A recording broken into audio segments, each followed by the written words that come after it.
Una verdad incómoda. La religión, el miedo y la razón. Según Spinoza, existe un momento en la historia de la humanidad en el que algo se quiebra irremediablemente.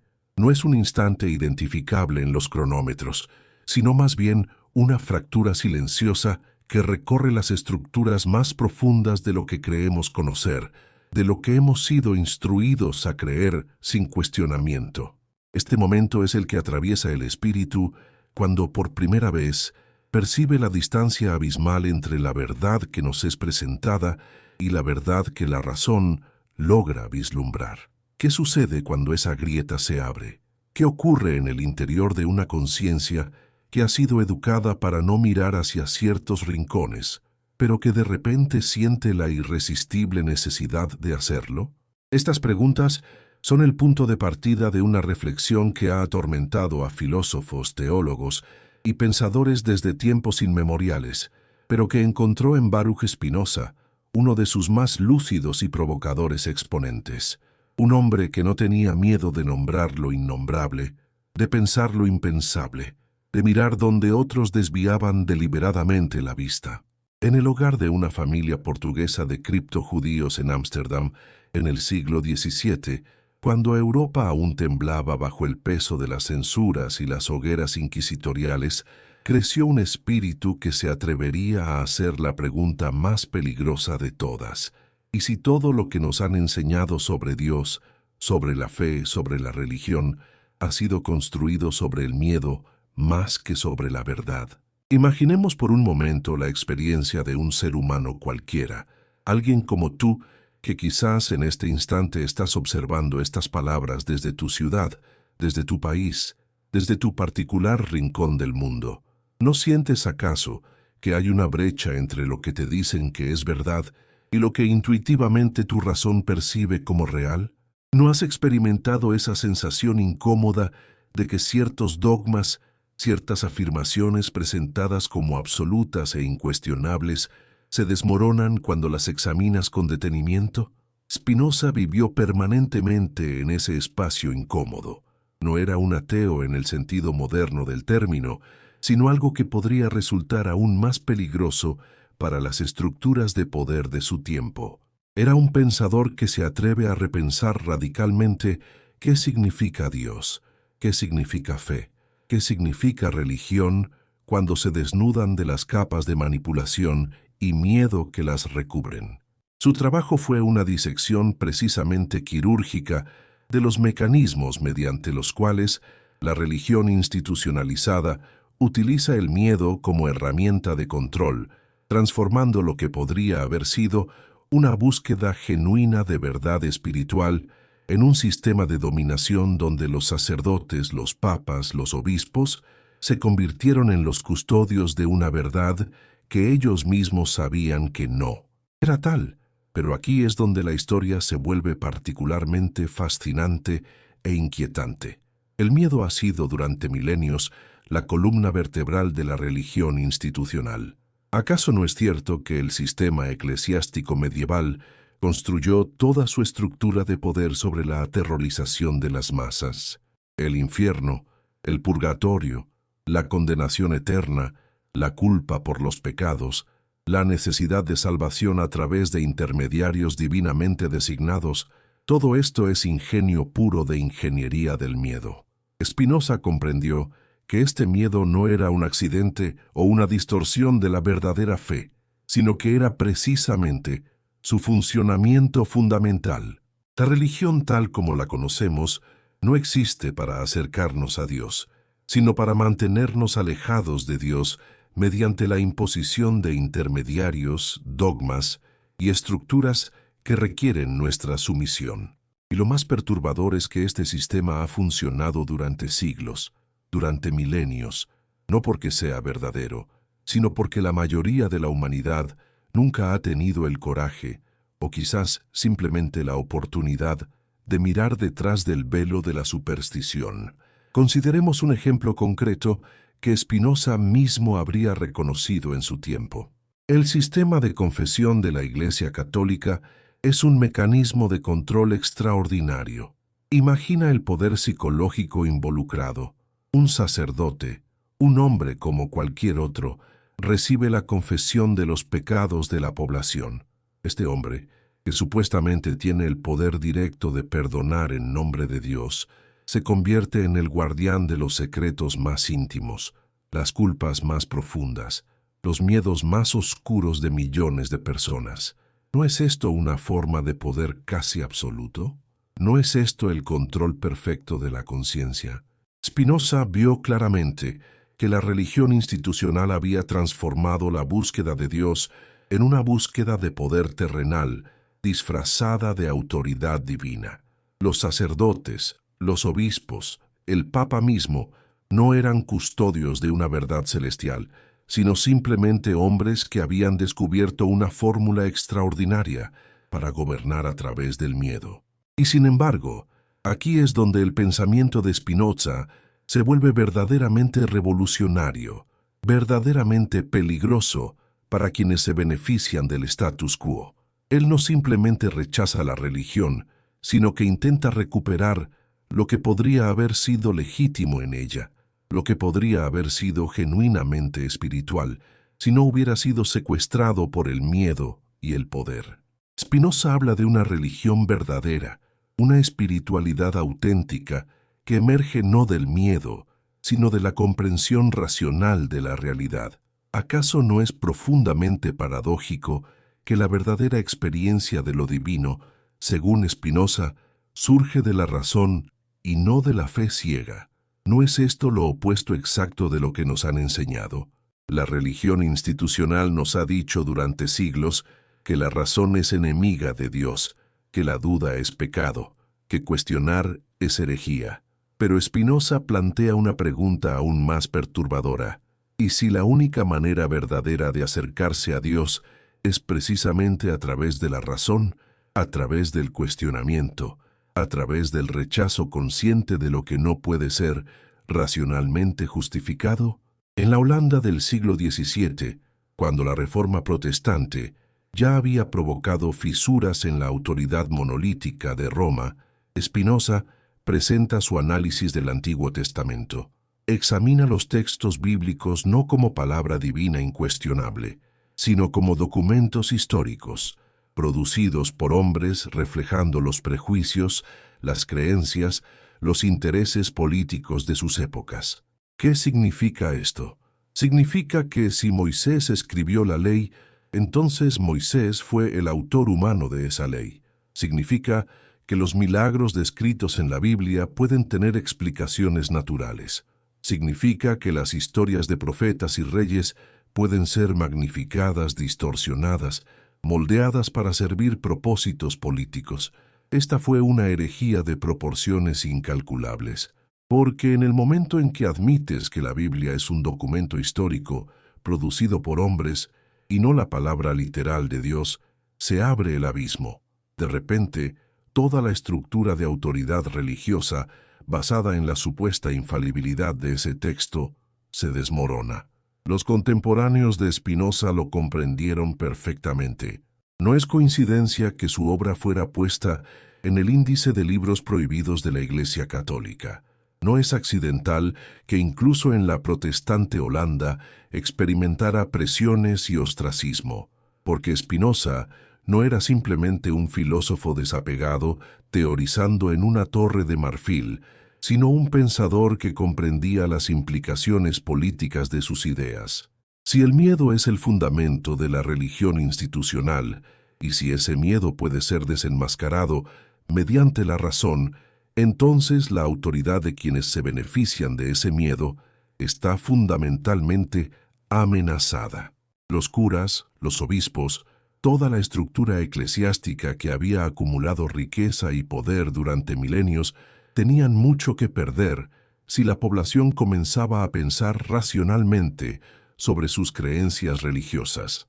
Pero aquí está la verdad más profunda que Spinoza intenta comunicar, y es la que tal vez tú, que estás aquí observando estas palabras, necesitas escuchar.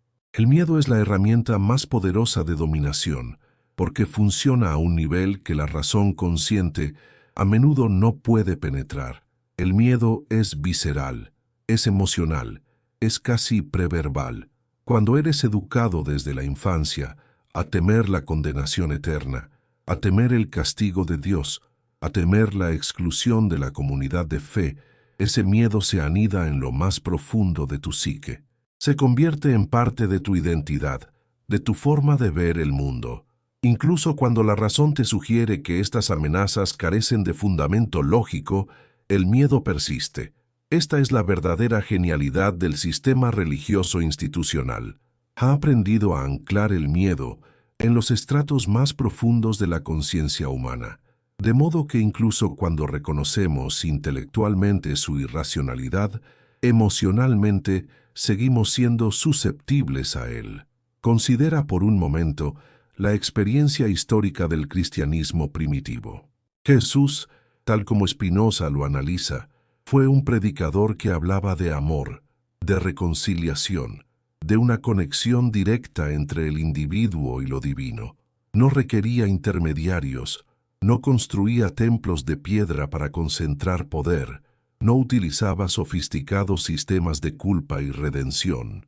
Pero lo que sucedió cuando la religión de Jesús fue institucionalizada por el Imperio Romano, cuando fue convertida en la religión oficial del Estado, fue una transformación radical.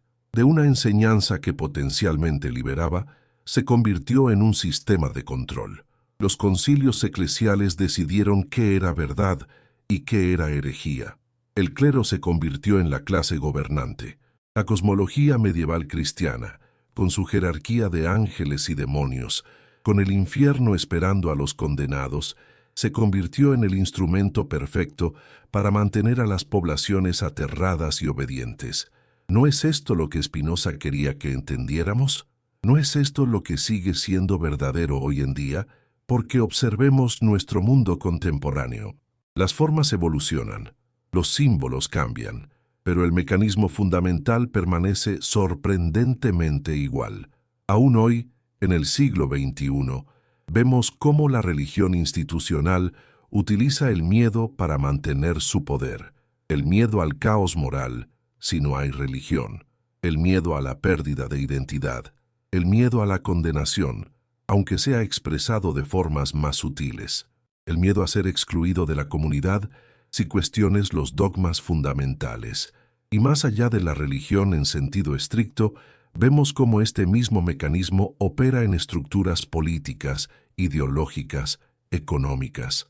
El poder siempre requiere del miedo para mantenerse. El miedo es la llave maestra que abre todas las puertas de la dominación.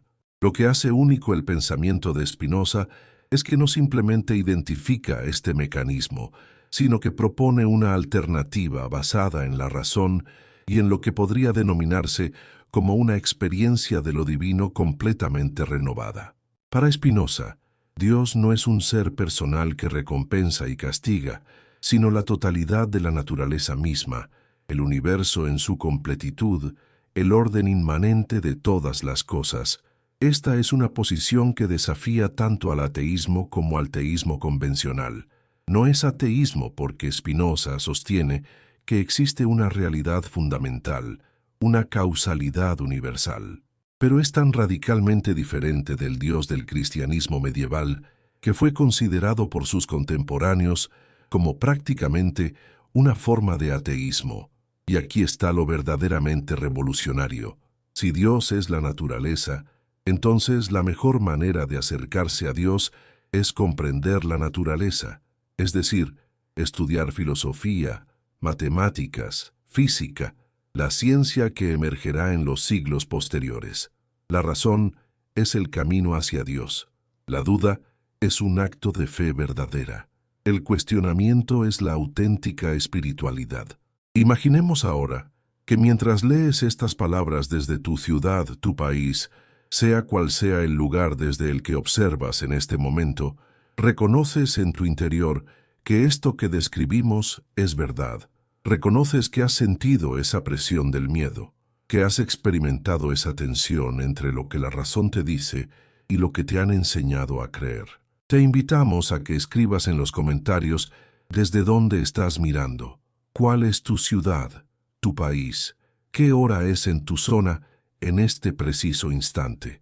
Porque esta conversación, esta reflexión profunda, necesita ser compartida, necesita expandirse, necesita que múltiples voces desde múltiples lugares del mundo reconozcan esta verdad incómoda. Y más allá aún, queremos invitarte a que compartas este video con un amigo cercano, con alguien en quien confíes, con la esperanza de que esta comprensión, esta luz de verdad, genere bendiciones en su familia, en su hogar, en su círculo más íntimo. Porque cuando la verdad se compartida, cuando la razón comienza a propagarse, cuando el miedo comienza a perder su poder, aquellas conexiones que importan, aquellas relaciones basadas en la autenticidad y no en la manipulación, comienzan a florecer. La primera parte de esta reflexión debe dejar clara una verdad fundamental. Durante milenios, la religión institucional ha sido menos un camino hacia la verdad y más un mecanismo de control basado en el miedo. Spinoza, ese filósofo judío de Ámsterdam, que fue excomulgado por su propia comunidad religiosa, que fue marginado por la sociedad cristiana, que fue denunciado por intelectuales y clérigos por igual, tuvo el coraje de nombrar esto directamente. Tuvo el coraje de examinar los fundamentos de lo que la civilización occidental había construido y de encontrar en esos fundamentos no la roca sólida de la verdad divina, sino el polvo frágil de la superstición y el miedo. Y al hacerlo, Spinoza se convirtió en una amenaza existencial para todos aquellos que se beneficiaban del status quo religioso. Porque si el miedo pierde su poder, si la razón prevalece, entonces los sacerdotes, los papas, los líderes religiosos no tenían razón de ser. El castillo de autoridad que habían construido se desmoronaría como un castillo de arena ante la marea de la comprensión racional. Pero esto es apenas el comienzo. Las implicaciones del pensamiento de Spinoza van mucho más allá de una simple crítica de la religión. Porque en el momento en que entendemos que el miedo ha sido la herramienta fundamental de dominación en la religión, comenzamos a preguntarnos, ¿en qué otros aspectos de nuestra vida, en qué otras estructuras de poder opera el mismo mecanismo? ¿Cuántos de nuestros comportamientos están motivados por miedo más que por razón? ¿Cuántas de nuestras decisiones, nuestras creencias, nuestras lealtades están basadas en amenazas implícitas más que en comprensión genuina? La pregunta se expande y se diversifica. Y es en esta expansión donde la filosofía de Spinoza adquiere una relevancia que va más allá de los debates teológicos medievales o renacentistas. Es en esta expansión donde su pensamiento se vuelve profundamente contemporáneo, profundamente relevante para el mundo en el que vivimos ahora. Un mundo donde el miedo sigue siendo la moneda de cambio fundamental en las transacciones de poder, donde la ignorancia sigue siendo cultivada como un bien precioso, donde la razón sigue siendo atacada como enemiga de la verdad establecida. La segunda parte de esta narración debe llevar la reflexión hacia territorio aún más peligroso. Porque si hemos establecido que el miedo es el fundamento de la religión institucional, ahora debemos preguntarnos, ¿cómo fue posible que un sistema construido sobre una mentira fundamental haya persistido durante tanto tiempo? ¿Qué mecanismos psicológicos, sociales, políticos permitieron que millones de personas aceptaran como verdad lo que en realidad era una construcción de poder? Y aquí es donde Spinoza, esa figura herética y lúcida, introduce un análisis que es tan relevante hoy como lo fue en el siglo XVII. Porque Spinoza comprendía algo fundamental sobre la naturaleza humana, que el ser humano promedio no está interesado en la verdad per se, sino en la comodidad. La verdad es incómoda. La verdad requiere esfuerzo, requiere que cuestionemos lo que hemos creído toda nuestra vida, requiere que enfrentemos la posibilidad de que los sistemas en los que hemos invertido nuestra identidad y nuestra fe sean fundamentalmente defectuosos. Es mucho más fácil creer lo que se nos dice que creer. Es mucho más seguro aceptar el dogma que aventurarse en la difícil empresa de pensar por uno mismo. Observemos el proceso histórico mediante el cual el cristianismo fue institucionalizado. En los primeros siglos después de Jesús, el movimiento cristiano era fundamentalmente diferente de lo que se convirtió bajo el Imperio Romano. Los cristianos primitivos vivían en comunidades pequeñas, compartían los bienes, practicaban algo que se asemejaba a una igualdad radical, una comunión espiritual basada en la transformación interior más que en la conformidad exterior. Pero cuando el cristianismo fue adoptado por el Estado romano bajo Constantino, todo cambió. De repente, la fe personal se convirtió en ortodoxia política. La experiencia mística se convirtió en dogma definido por concilios. La autoridad pasó de profetas y santos carismáticos a burócratas eclesiásticos. ¿Por qué sucedió esto? La respuesta es simple: porque el Estado necesitaba una religión que pudiera ser controlada, que pudiera ser utilizada como herramienta de gobernanza. Y la religión institucionalizada, la religión basada en dogmas uniformes, en jerarquías claras, en amenazas de castigo divino, era perfecta para este propósito. Considera el poder psicológico de la confesión nuevamente, pero ahora con un análisis más profundo. Cuando confesas tus pecados a un sacerdote, no estás simplemente buscando perdón espiritual. Estás transfiriendo la responsabilidad moral de tus acciones a una estructura externa. El sacerdote, como representante de la Iglesia, como intermediario entre tú y Dios, asume la función psicológica que anteriormente podrías haber ejercido por ti mismo. El discernimiento moral, la deliberación ética, la reconciliación con tu propia conciencia. Al transferir esta función, también transferías el poder. Ya no eras un agente moral autónomo responsable de tu propia vida ética, sino un penitente, un suplicante, alguien cuya salvación dependía de la benevolencia de la estructura eclesiástica. ¿Quién podría resistirse a un sistema que, en esencia, te absuelve de la difícil tarea de pensar moralmente por ti mismo? ¿Quién no estaría tentado a abdicar de esta responsabilidad ante la promesa de que la máquina institucional se encargaría de tu salvación? Pero Spinoza vio más profundamente aún, porque lo que realmente sucedía en estos sistemas no era simplemente una transferencia de poder, sino una transformación radical de la estructura del deseo humano. El miedo al infierno reenfocaba el deseo. En lugar de desear lo que es realmente bueno para ti, lo que verdaderamente te haría florecer como ser racional, temías el castigo. Este reenfoque del deseo a través del miedo es quizás la herramienta de control psicológico más sofisticada que se haya jamás inventado, porque el miedo es más poderoso que la razón cuando se activa emocionalmente.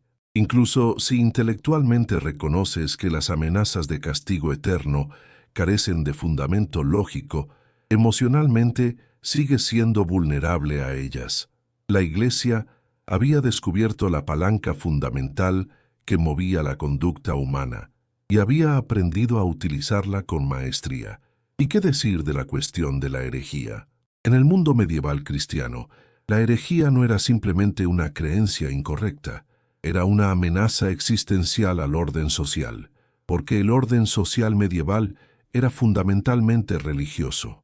La Iglesia y el Estado, aunque nominalmente separados, estaban entrelazados en una danza mutua de apoyo y legitimación. El rey recibía su derecho divino de la Iglesia. La Iglesia recibía protección y poder del Estado. En este contexto, un hereje no era simplemente alguien que pensaba diferente, sino alguien que amenazaba la estabilidad fundamental de la sociedad. Y por eso la herejía era castigada con tal severidad. No porque la Iglesia estuviera protegiendo la verdad divina, sino porque estaba protegiendo su propio poder. Spinoza comprendía esto perfectamente. Vio que la persecución de los herejes no tenía nada que ver con la verdad, y todo que ver con el mantenimiento del poder. Era una lección instructiva. Haz esto, y serás quemado en la hoguera. Cuestiona el dogma, y tu cuerpo será destruido. Esta lección, enseñada una y otra vez a través de la historia medieval, fue extraordinariamente efectiva en mantener la conformidad. Ahora, considera la posición de Spinoza en el siglo XVII. Por esta época, la Reforma protestante ya había fragmentado la unidad de la Iglesia, pero esto no había disminuido el poder de la religión, simplemente lo había dividido. La Iglesia católica seguía siendo tremendamente poderosa en muchas partes de Europa. Los protestantes habían establecido sus propias estructuras de autoridad religiosa, a menudo igualmente restrictivas. En las diversas ciudades-estado italianas, en la España de la Contrarreforma, en la Francia de Luis XIV, la religión seguía siendo el fundamento del orden político y social. En este contexto, Spinoza osa hacer lo impensable. Propone un análisis científico, histórico, racional de los textos religiosos. Propone que la Biblia puede ser leída como un documento histórico, no como la palabra literal de Dios. Propone que los milagros pueden tener explicaciones naturales. Propone que los dogmas religiosos pueden ser cuestionados sin condenar el alma a la perdición eterna. ¿Por qué fue esto tan peligroso? Porque mientras alguien como Spinoza limitara sus críticas a textos oscuros y argumentos filosóficos, podría ser ignorado o marginado, pero si sus ideas comenzaban a propagarse entre personas educadas, entre intelectuales, entre aquellos capaces de pensar racionalmente, entonces el fundamento del poder religioso comenzaría a erosionarse. Y esto es exactamente lo que Spinoza temía que sucediera, y lo que sus perseguidores temían que sucediera. En una carta a Yarick Yeles, Spinoza escribió: «Aunque he visto que la multitud sufre miserablemente bajo el yugo de la superstición y la ignorancia, no puedo perdonar a aquellos que, conociendo la verdad, permanecen en silencio». ¿Acaso no resume esta cita el dilema fundamental que enfrenta todo pensador verdaderamente lúcido? ¿No es esta la misma pregunta que nosotros, hoy en día, en el siglo XXI, deberíamos estar planteando? ¿Cuántos de nosotros conocemos la verdad sobre los mecanismos de manipulación, de control, de miedo que operan en nuestra sociedad, y sin embargo permanecemos en silencio? El análisis de Spinoza del Antiguo Testamento fue particularmente corrosivo para la autoridad religiosa, porque es en el Antiguo Testamento donde se encuentran muchas de las historias fundamentales que fundamentan la autoridad de la tradición religiosa. Es aquí donde Dios habla directamente, donde aparecen los milagros, donde se establece la ley divina. Pero cuando Spinoza examina estos textos racionalmente, cuando aplica el análisis histórico y lingüístico a ellos, lo que encuentra es perturbador. Los profetas no siempre están de acuerdo entre sí, las historias contienen contradicciones, los milagros descritos no siempre siguen un patrón consistente. Y más fundamentalmente aún, Spinoza propone que estos textos son productos humanos, escritos por hombres en contextos históricos específicos, reflejando las preocupaciones, los prejuicios, los conocimientos del tiempo en que fueron escritos. Ahora bien, esto puede parecer obvio para nosotros en el siglo XXI, cuando la erudición bíblica está ampliamente disponible y la mayoría de los estudiosos académicos aceptan una versión modificada de este análisis. Pero en el tiempo de Spinoza, esto fue revolucionario, peligroso, potencialmente mortal. Porque si la Biblia es un documento histórico producido por humanos, no la palabra literal de Dios, entonces, ¿en qué se fundamenta la autoridad de la Iglesia? Si los textos pueden ser cuestionados, si su autoridad puede ser debilitada mediante el análisis racional, entonces el fundamento mismo del poder eclesiástico se desmorona. Y esto es lo que Spinoza comprendía, que la batalla por la verdad es simultáneamente una batalla por el poder. El miedo no es simplemente una consecuencia accidental de la religión institucional, es su fundamento deliberado, su herramienta deliberada de control. Permíteme desarrollar este análisis aún más. En el mundo medieval, la gente vivía en una cosmovisión completamente diferente a la nuestra. No tenía acceso a información científica, a libros educativos, a viajes. Su conocimiento del mundo estaba limitado a lo que podía experimentar directamente en su región, más lo que le era contado por autoridades. La Iglesia era, literalmente, la fuente principal de conocimiento, de interpretación de la realidad, de significado. Cuando la Iglesia decía que el mundo tenía una cierta estructura, que los ángeles y demonios existían, que Dios controlaba directamente los eventos del mundo, no había un mecanismo fácil para verificar estas afirmaciones. Entonces, la autoridad de la Iglesia no era simplemente impuesta por el miedo, sino que también tenía una cierta credibilidad porque no había fuentes de información alternativas. Pero aquí es donde surge el conflicto fundamental. En el siglo XVI y XVII, con el Renacimiento, con el desarrollo de nuevos métodos científicos, con la imprenta que permitía la distribución de ideas, comenzaron a aparecer fuentes de información alternativas. Copérnico propone que la Tierra no es el centro del universo. Galileo observa las fases de Venus y los satélites de Júpiter, confirmando el modelo heliocéntrico. Los anatomistas comienzan a diseccionar cuerpos y a descubrir que la anatomía humana es diferente de lo que la Iglesia había enseñado. De repente, las afirmaciones de la Iglesia sobre la estructura del mundo comienzan a competir con la evidencia empírica. Y como siempre sucede cuando la verdad y la mentira entran en conflicto abierto, la mentira intenta defenderse no a través de la razón, sino a través de la represión. Galileo es juzgado por la Inquisición. Sus libros son puestos en el índice de libros prohibidos. Los científicos son acusados de herejía.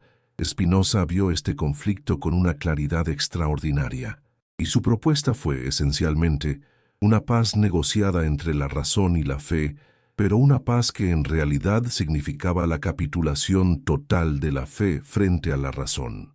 Propuso que la fe y la razón ocupan reinos completamente separados. La razón gobierna el mundo natural, el mundo de los fenómenos observables. La fe puede existir en el dominio privado, en la experiencia interior. Pero cuando entran en conflicto, la razón debe prevalecer, porque la razón está en contacto con la realidad, mientras que la fe, si se basa en contradicciones con la realidad observable, es simplemente ilusión. ¿No es esto lo que toda persona racional debería reconocer como verdadero? ¿No es esto lo que la ciencia moderna ha confirmado una y otra vez?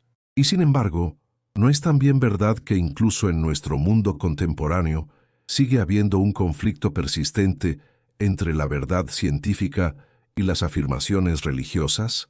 Consideremos un ejemplo contemporáneo. La evolución es un hecho científico confirmado por siglos de investigación en biología, paleontología, genética.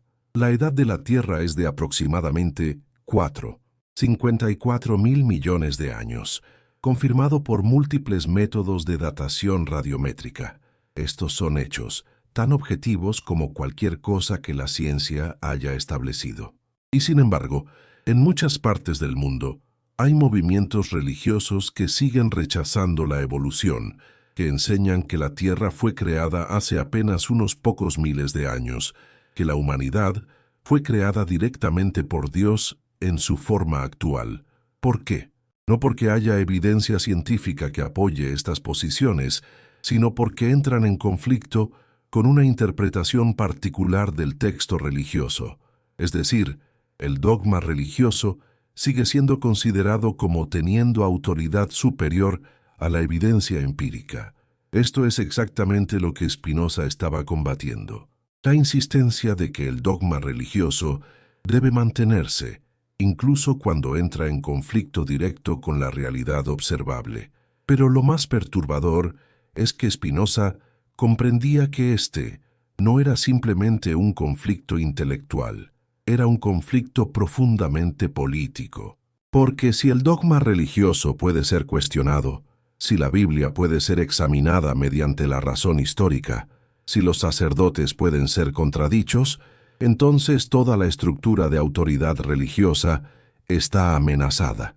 Los líderes religiosos, que habían acumulado riqueza y poder durante siglos, tenían mucho que perder. De aquí proviene la represión sistemática de Spinoza. Fue excomulgado por su propia comunidad judía. Sus obras fueron puestas en el índice de libros prohibidos. Fue acusado de ateísmo, de corromper la juventud, de enemigo de la religión y la moralidad. Algunos incluso sugieren que fue víctima de un intento de asesinato. Y esto, por supuesto, sucedió en la liberal Ámsterdam, considerada en su tiempo como un refugio de libertad intelectual. ¿Qué sucedió en lugares menos tolerantes? La represión de las ideas de Spinoza ilustra una verdad fundamental sobre el conflicto entre la razón y la fe institucionalizada, que la fe institucionalizada tiene miedo de la razón, no porque la razón sea débil, sino porque es fuerte, no porque sea inefectiva en cuestionar los dogmas, sino porque es efectiva. La fe institucionalizada sabe, en lo profundo, que si se permitiera que el pensamiento racional proliferara, que si se permitiera que las personas cuestionaran abiertamente los fundamentos de sus creencias, el sistema se desmoronaría. Es por eso que en todas partes donde ha habido poder religioso, ha habido también una represión sistemática de las ideas que amenazan ese poder. Esto no es accidental, es fundamental.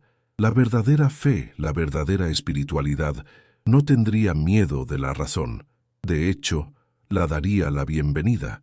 Pero la fe institucionalizada, la fe que se ha convertido en poder político, tiene miedo de la razón, porque sabe que su fundamento es el miedo, no la verdad. Spinoza vivió en este conflicto. Fue un hombre que prefirió la verdad a la comodidad, que prefirió la razón a la conformidad, y por esto fue marginado, fue atacado, fue excomulgado. Pero sus ideas, como todas las ideas verdaderamente revolucionarias, no pudieron ser reprimidas indefinidamente. Sobrevivieron, se propagaron, influyeron en los pensadores posteriores, y aquí está lo fascinante. Spinoza no fue el único pensador que llegó a estas conclusiones. Otros, trabajando independientemente, en contextos diferentes, también llegaron a conclusiones similares, porque la verdad es la verdad, sin importar desde dónde la abordemos. Si examinamos racionalmente la religión institucional, si analizamos los mecanismos de su poder, si miramos honestamente a los hechos históricos, llegamos inevitablemente a la conclusión que Spinoza llegó, que el miedo, no la verdad, ha sido el motor fundamental de la religión institucional. Pero aquí es donde la segunda parte de nuestra narración debe aproximarse a su clímax. Porque si hemos establecido que la religión institucional está fundamentada en el miedo, que Spinoza fue atacado y reprimido por haber señalado esto, entonces debemos confrontar una pregunta aún más perturbadora. ¿Quién está interesado en mantener este sistema? ¿Quién se beneficia del miedo, de la ignorancia, de la represión de la verdad? La respuesta está en todas partes. Están aquellos que ostentan poder religioso, ciertamente, pero también están aquellos que ostentan poder político, porque el poder religioso siempre ha estado entrelazado con el poder político, y están también, quizás más ominosamente, aquellos de nosotros que interiorizamos el mecanismo de represión. Hemos incorporado en nosotros mismos la voz que nos censura, que nos dice que no debemos pensar ciertos pensamientos, que no debemos hacer preguntas sobre ciertos temas. El sistema de control es tan sofisticado que ya no necesita represión externa. La represión se ha vuelto interna. Entonces la pregunta se vuelve más personal. ¿Cuáles son tus propios miedos? Aquello que te impide pensar libremente. ¿Cuáles son tus propias dudas reprimidas? ¿Cuál es la verdad que has rechazado creer porque entrar en conflicto con la estructura de tu propia identidad, con la comunidad a la que perteneces, con el sistema de significado que has construido tu vida alrededor? Estos no son preguntas fáciles de responder, porque Spinoza sabía que el camino de la razón, el camino hacia la verdad, es un camino solitario y difícil. Es mucho más fácil permanecer en la comodidad del dogma, rodeado por otros que comparten tu creencia. Es mucho más seguro conformarse a la autoridad establecida. Pero este es el precio de la verdad. Requiere que cuestiones, que dudes, que posiblemente te encuentres solo. Spinoza lo sabía porque lo vivió. Así termina la segunda parte, con esta comprensión incómoda, que la batalla entre la razón y la fe no es meramente intelectual, sino que está profundamente enraizada en cuestiones de poder, y que cada uno de nosotros está implicado en esta batalla en nuestro propio interior. Y ahora llegamos a la tercera parte, el clímax de esta reflexión, el punto donde toda la filosofía de Spinoza converge en una comprensión final tanto perturbadora como liberar, porque lo que Spinoza intenta comunicar en su obra no es simplemente una crítica de la religión institucional, ni simplemente un análisis histórico de cómo el miedo ha sido utilizado como herramienta de control. Lo que verdaderamente quiere comunicar es algo mucho más radical, una visión completamente alternativa de lo que podría significar espiritualidad, fe, relación con lo divino, cuando se libera de los mecanismos de miedo que la han deformado. Imaginemos por un momento un mundo en el que la educación religiosa se basara, no en el miedo, sino en la razón. Imagina a un niño siendo educado para comprender el mundo no a través de la amenaza de castigo divino, sino a través del cultivo de la curiosidad y el pensamiento crítico. Imagina a una persona desarrollando su espiritualidad no a través de la culpa y la penitencia, sino a través de la comprensión racional de su lugar en el universo. Imagina comunidades religiosas que fomentan el cuestionamiento en lugar de sofocarlo. ¿No sería esto un cambio radical en la estructura fundamental de la experiencia humana? ¿No sería esto lo que Spinoza estaba imaginando cuando hablaba de una religión verdadera basada en la razón? Pero aquí es donde Spinoza se vuelve verdaderamente radical. Porque según Spinoza, esta experiencia de lo divino a través de la razón, cuando es completamente desarrollada, genera algo que podría describirse como amor a Dios. No el amor basado en la esperanza de recompensa o el miedo al castigo, sino un amor que emerge de la comprensión racional. Es lo que Spinoza llama el amor intelectual de Dios, amor Dei intellectualis. Cuando comprendes racionalmente la estructura del universo, cuando percibes la causalidad universal, cuando reconoces que todo está conectado en una red de causas y efectos que es Dios, entonces experimentas una forma de amor que es simultáneamente la más racional y la más profundamente espiritual. ¿No es esto lo opuesto exacto de lo que la religión institucional ha enseñado? Que la razón es enemiga de la fe, que el pensamiento crítico es peligroso, que el cuestionamiento es pecado. Consideremos el concepto de la eternidad según Spinoza. Para Spinoza, la eternidad no significa simplemente una existencia que dura para siempre en el tiempo. Significa una forma de ser que existe fuera del tiempo, que no está limitada por la sucesión temporal. Cuando alcanzas comprensión racional, cuando percibes las cosas desde el punto de vista de la eternidad, tu experiencia cambia fundamentalmente. La angustia asociada con la mortalidad, con el paso del tiempo, con la futilidad de la existencia, se disuelve. Porque desde la perspectiva de la eternidad, tú no eres simplemente un cuerpo limitado, que existe por un tiempo limitado, en el espacio limitado del universo. Eres una expresión particular de la totalidad infinita. Tu pensamiento es una expresión del pensamiento universal. Tu ser es una expresión del ser universal. En esta perspectiva, la muerte no es un fin, sino simplemente una transición, una reorganización de la materia y la energía que constituyen tu ser. ¿No es esto mucho más profundo, mucho más verdaderamente reconfortante que la promesa del paraíso después de la muerte, promesa que requiere la fe en proposiciones irracionales? Y aquí es donde llegamos al corazón del conflicto.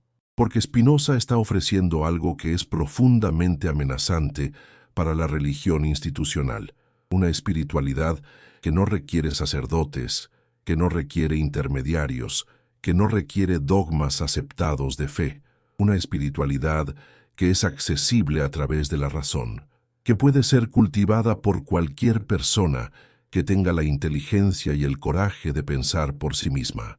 ¿No ves por qué fue perseguido? ¿No ves por qué fue considerado más peligroso que un simple ateo? Un ateo simplemente niega a Dios.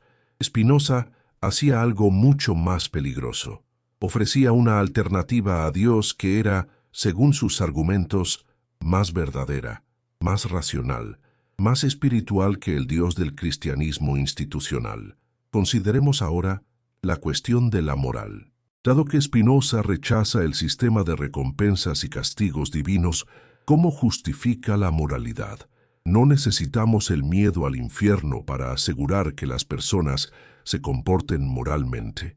Aquí Spinoza propone algo profundamente diferente.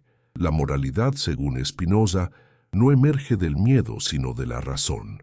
¿Y cuál es la conclusión racional cuando examinamos la moralidad?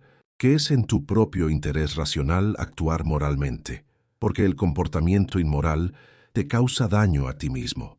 Cuando actúas para herir a otros, creas caos, generan resistencia, producen conflicto.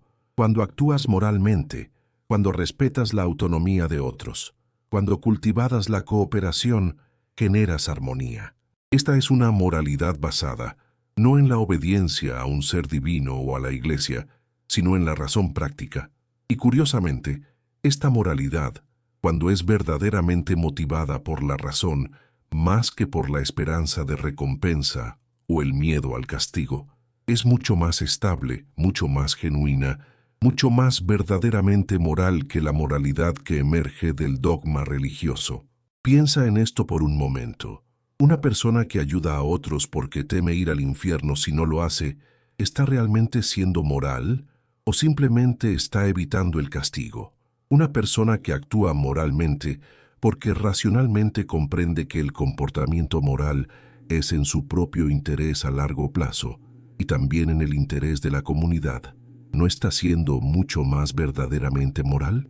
Spinoza está proponiendo que la moralidad verdadera emerge cuando los motivos basados en el miedo son trascendidos, cuando las personas actúan moralmente porque racionalmente comprenden que es lo correcto a hacer.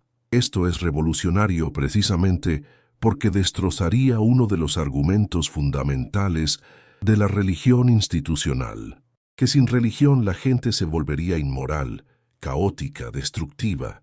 Spinoza sugiere que lo opuesto es verdadero, que cuando el miedo y el dogma son reemplazados por la razón, la moralidad genuina emerge. Pero ahora debemos confrontar la pregunta más perturbadora de todas: ¿qué sucedería si toda la humanidad adoptara el pensamiento de Spinoza? ¿Qué sucedería si el miedo fuera reemplazado por la razón, si el dogma fuera reemplazado por el pensamiento crítico, si la obediencia a la autoridad fuera reemplazada por la autonomía personal? La respuesta, seguramente, sería una transformación radical de la sociedad. Las estructuras de poder basadas en el miedo colapsarían. Las iglesias, como las conocemos, desaparecerían o se transformarían radicalmente. Pero ¿qué surgirá en su lugar? Spinoza sugiere una sociedad basada en la razón, en la comprensión mutua, en la cooperación racional para alcanzar objetivos comunes. Una sociedad donde los conflictos se resuelven a través de la deliberación racional más que a través de la imposición de autoridad. Una sociedad donde las personas son libres para pensar, para cuestionar, para desarrollar su propio entendimiento. ¿Suena esto utópico? Por supuesto que suena utópico, y lo es, pero es un utopismo basado en la razón, no en la ingenuidad.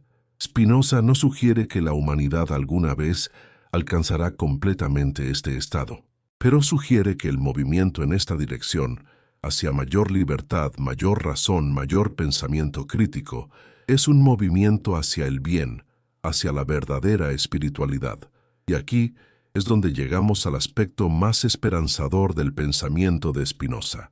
porque aunque vio claramente los mecanismos mediante los cuales el miedo y el dogma habían sido utilizados para esclavizar la mente humana, también vio la posibilidad de liberación.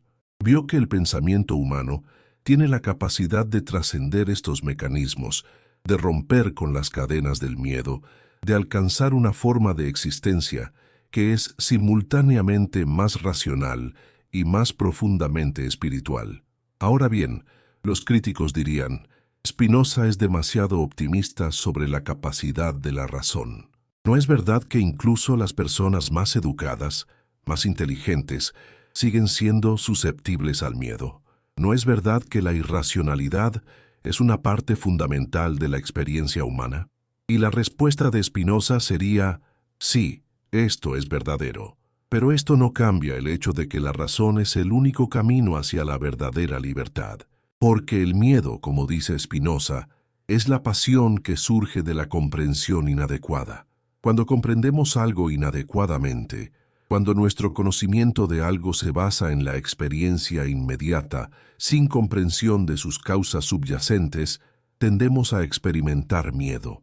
Pero cuando comprendemos adecuadamente, cuando penetramos las causas subyacentes, cuando vemos cómo algo es el resultado inevitable de causas antecedentes, el miedo se disuelve, no porque neguemos el peligro, sino porque comprendemos racionalmente cómo manejarlo.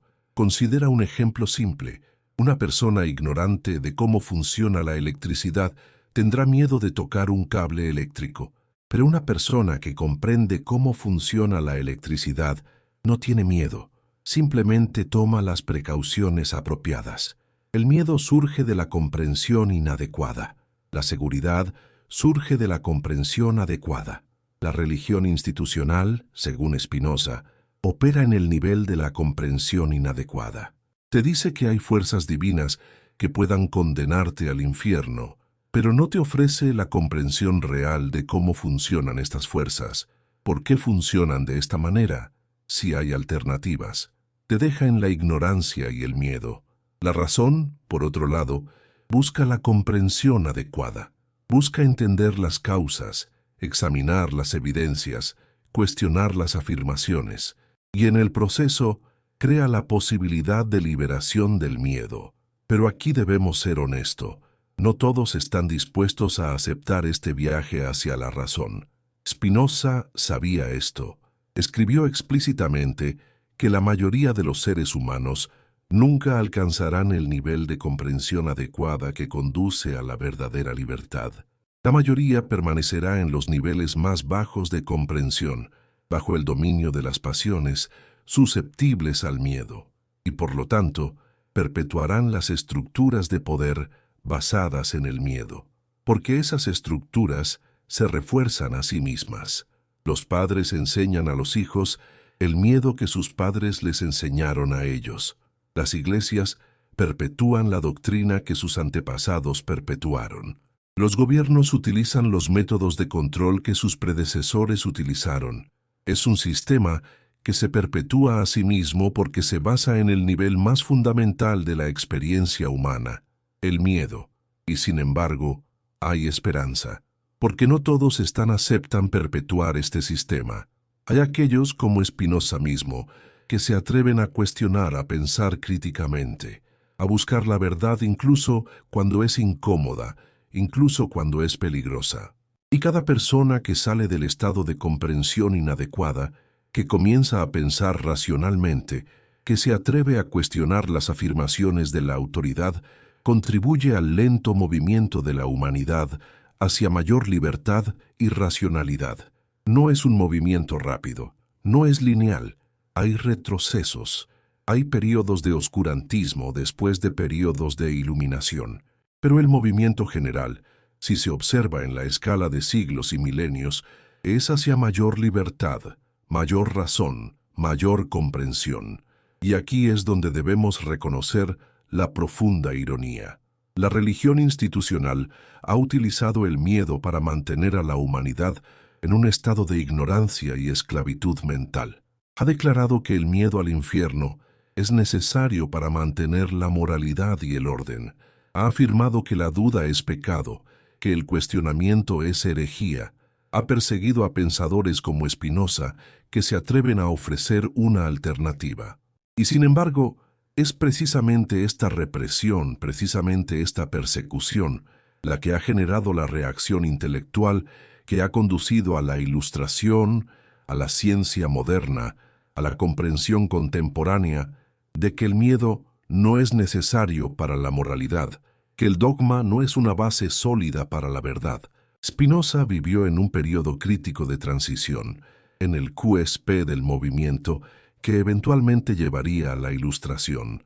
Sus obras fueron puestas en el índice, fueron suprimidas, fueron ignoradas por muchos, pero finalmente sus ideas se propagaron, influyeron en Goethe, en Hegel, en todo el desarrollo del pensamiento romántico y posterior. Y aunque Spinoza mismo murió relativamente desconocido, marginado, sus ideas finalmente ganaron la audiencia que merecían, porque la verdad, como dice Spinoza, no puede ser enterrada para siempre. Ahora bien, es posible que te preguntes, ¿qué tiene todo esto que ver conmigo aquí ahora en el siglo XXI? Vivimos en un mundo post-cristiano, al menos en el occidente. Vivimos en la era de la ciencia, donde la mayoría de la gente educada reconoce que la Tierra es redonda, que la evolución es un hecho, que la medicina moderna funciona. La batalla entre la razón y el dogma religioso parece resuelta a favor de la razón. Pero es aquí donde Spinoza ofrece una lección importante, porque aunque las formas específicas del miedo religioso pueden haber evolucionado, el mecanismo fundamental permanece. Es decir, el poder aún se basa principalmente en el control del miedo. Puede no ser miedo al infierno, pero es miedo a la inseguridad económica, miedo a la marginación social, miedo a la incertidumbre. Puede no ser la Iglesia la que utiliza este miedo, pero los gobiernos lo hacen, las corporaciones lo hacen, los líderes políticos lo hacen. El mecanismo fundamental que Spinoza identificó sigue siendo el instrumento principal de dominación en nuestro mundo contemporáneo. Considera por un momento cómo el miedo es utilizado en la política moderna. Los políticos hablan constantemente de amenazas, de peligros, de enemigos que se aproximan. Generan miedo a los extranjeros, miedo a los que son diferentes, miedo a un futuro incierto. Y bajo la influencia del miedo, la gente es dispuesta a aceptar limitaciones de sus libertades, a votar por políticos que prometen protección, a apoyar políticas que de otro modo reconocerían como injustas. Es decir, el mecanismo de control basado en el miedo se ha simplemente trasladado del contexto religioso al contexto político. O consideremos el mundo del capitalismo contemporáneo. Los consumidores son constantemente bombardeados con mensajes que generan miedo. Miedo a no ser lo suficientemente atractivo, miedo a no estar a la moda, miedo a perder el estatus social. Y bajo la influencia de este miedo, la gente gasta dinero que no tiene, consume productos que no necesita, perpetúa un sistema que eventualmente la destruirá. De nuevo, el mecanismo fundamental de control basado en el miedo, simplemente aplicado en un contexto diferente. Si Spinoza levantara la cabeza hoy y observara nuestro mundo, ¿qué vería? Vería un mecanismo de control del miedo que se ha vuelto más sofisticado, más omnipresente, más integrado en cada aspecto de la vida humana. Vería que la educación, en lugar de cultivar el pensamiento crítico, a menudo funciona para conformar el pensamiento, para enseñar a las personas a aceptar la autoridad sin cuestionarla. Vería que los medios de comunicación, en lugar de informar, a menudo funcionan para manipular, para generar miedo, para mantener a la población en un estado de ansiedad y confusión. Vería que la ciencia, que podría ser un instrumento de liberación, frecuentemente se utiliza como un instrumento de dominación, cuando científicos permiten que sus investigaciones sean financiadas y dirigidas por poderes establecidos que tienen un interés en mantener el status quo. Vería, en resumen, que aunque la forma específica de la religión institucional haya perdido poder, el mecanismo fundamental que Spinoza identificó sigue siendo tan operativo como siempre. Pero Spinoza también vería algo más. Vería que hay señales de esperanza. Vería que hay movimientos, aunque sean pequeños, hacia mayor libertad, hacia mayor pensamiento crítico, hacia mayor autonomía individual. Vería que algunos de nosotros nos hemos dado cuenta del juego, que hemos comenzado a reconocer los mecanismos de manipulación que operan en nosotros y en la sociedad. Vería que hay educadores que están, a pesar de todo, intentando cultivar el pensamiento crítico, que hay periodistas que están, a pesar de todo, intentando reportar la verdad, que hay científicos que están, a pesar de todo, buscando entender el mundo tal como verdaderamente es. Vería que el pensamiento de Spinoza, aunque fue marginado durante siglos, está siendo redescubierto, está siendo aplicado a nuevos contextos, está mostrando una relevancia sostenida. Y es en este punto donde nuestra reflexión debe volverse personal, debe volverse práctica, porque la pregunta fundamental que Spinoza nos deja es: ¿qué harás tú con esta comprensión? ¿Continuarás viviendo bajo el dominio del miedo, aceptando lo que la autoridad establece te dice, evitando hacer las preguntas incómodas? ¿O comenzarás a pensar por ti mismo, a cuestionar las narrativas que se te imponen, a buscar la verdad incluso cuando es peligrosa? Permíteme reiterar ahora la invitación que introdujimos anteriormente. Si estas palabras te han resonado, si reconoces en ellas una verdad que has sentido, pero que no habías podido articular, te invitamos a escribir en los comentarios. Cuéntanos desde qué ciudad, desde qué país estás observando estas palabras. Dinos qué hora es en tu zona en este momento. Porque esta reflexión no es simplemente un ejercicio intelectual solitario. Es una conversación global, una conexión entre mentes que están en diferentes lugares del planeta, simultáneamente reconociendo una verdad fundamental. Y cuando escribas, cuando contribuyas a esta conversación, te pedimos que también hagas algo más. Comparte este video, comparte estas ideas con un amigo cercano, con alguien en quien confíes. Haz esto con la esperanza, con el deseo profundo de que esta comprensión pueda generar bendiciones en su familia, en su hogar, en su vida. Porque la verdad, cuando se comparte, cuando se propaga, tiene un poder transformador que va más allá de lo que podemos anticipar. Considera por un momento qué significa verdaderamente la bendición. No es simplemente buena suerte, no es una intervención divina mágica, es la consecuencia natural de vivir en la verdad más que en la ilusión, de actuar basado en la comprensión racional más que en el miedo.